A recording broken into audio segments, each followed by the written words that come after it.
আসসালামু আলাইকুম।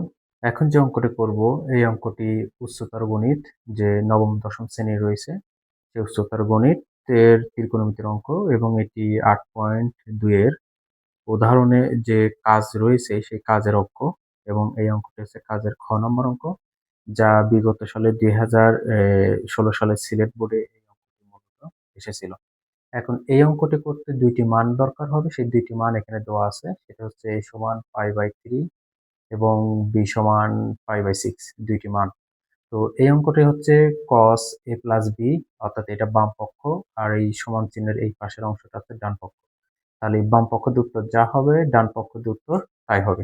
তাহলে অঙ্কটা যদি করতে হয় তাহলে প্রথমে লিখতে হবে বাম পক্ষ। বাম পক্ষ, ঠিক আছে? তাহলে বাম পক্ষ হচ্ছে cos a প্লাস b। তাহলে আপনাকে লিখতে হবে cos a প্লাস b সমান cos করতে cos। তো খেয়াল করেন এখানে a আছে কিন্তু। তাহলে এর জায়গায় লিখবো π/3, আর যেখানে b আছে সেখানে লিখবো π/6। তাহলে এর জায়গায় আমি লিখবো হচ্ছে π/3 প্লাস b এর জায়গায় লিখবো π/6। তাহলে আপনার cos করতে cos, তাহলে এখানে লসাগু হবে কত? 6। তো এখানে যদি 6 হয় তাহলে উপরে হবে কত? 2π প্লাস কত? পাই। তাহলে cos করতে cos, 2π আর 1π যদি যোগ করি তাহলে হবে আছে কত? 3π কত? 6। তাহলে cos করতে cos, এই 3 দিয়ে যদি 6 কে কাটি তাহলে নিচে হবে কত? 2 আর উপরে হবে কত? পাই। তো একটা জিনিস খেয়াল করেন যে এখানে cos π/, কিন্তু 2। তো খেয়াল করেন যে এখানে হচ্ছে cos, এই যে π/, যে 2, ঠিক আছে? এই অংশটি সমান হচ্ছে আপনার cos কত ডিগ্রি? cos হচ্ছে 90 ডিগ্রি। আচ্ছা, এটা মান, ঠিক আছে? এটা মান বইয়ে দেওয়া আছে এটা। তাহলে cos 90 ডিগ্রির মান কিন্তু আবার আমরা কত জানি? cos 90 ডিগ্রির মান কিন্তু আবার আমরা জানি হচ্ছে কত? 0, ঠিক আছে? অর্থাৎ cos π/, যে π ডিভাইডেড যে 2 আছে তার মানটা আমরা একবারে কত লিখতে পারি? 0। এরপরে হচ্ছে আপনার অঙ্কের হচ্ছে ডান পক্ষ লিখতে হবে। তাহলে অঙ্কের যে ডান পক্ষ আছে সেই ডান পক্ষ আছে এই অংশটি। তাহলে এই অংশটিকে আপনাকে এখানে লিখতে হবে।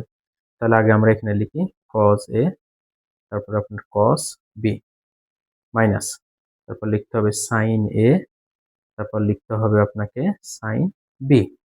এখন খেয়াল করেন যে cos করতে cos, এখানে কিন্তু a আছে। তাহলে যেখানে a আছে সেখানে লিখতে পারি π/3 ইন্টু এখানে cos b। তাহলে আপনার cos করতে cos, এই যে b আছে না, b এর মান কত? π/6 মাইনাস করতে মাইনাস, sin করতে কি? sin। এখানে কি আছে? a, এর মান হচ্ছে কত?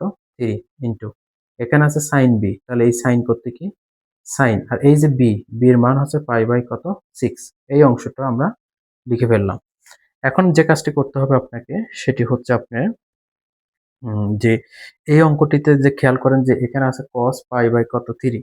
যে cos π/3, তো এর মানটা হচ্ছে আমরা কত জানি? 1 ডিভাইডেড কত? 2। এটি বইয়ে দেওয়া আছে। উদাহরণে একটি বক্সের মধ্যে দেওয়া আছে। ঠিক আছে? তারপর আছে cos π/, কত? 6।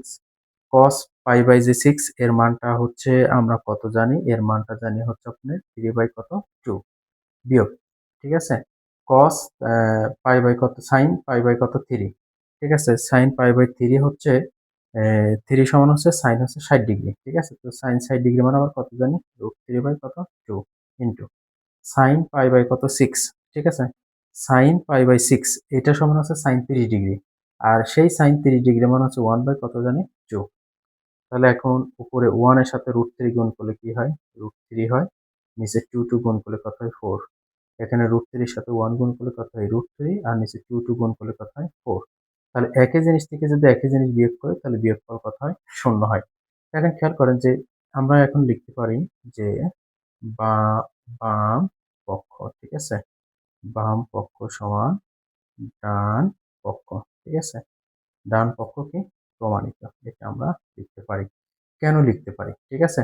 খেয়াল করেন যে এই ডান পক্ষ দিয়ে আমরা উত্তরটা এখানে কত বের করছি? 0। আবার বাম পক্ষ দিয়ে আমরা উত্তরটা এখানে কত বের করতে পারছি? 0। অর্থাৎ এই অংশটির মানও আমরা বের করছি 0 এবং এই অংশটির মানও আমরা বের করছি কি? 0। তাই আমরা লিখতে পারি মূলত যে বাম পক্ষ সমান ডান পক্ষ কি? প্রমাণিত।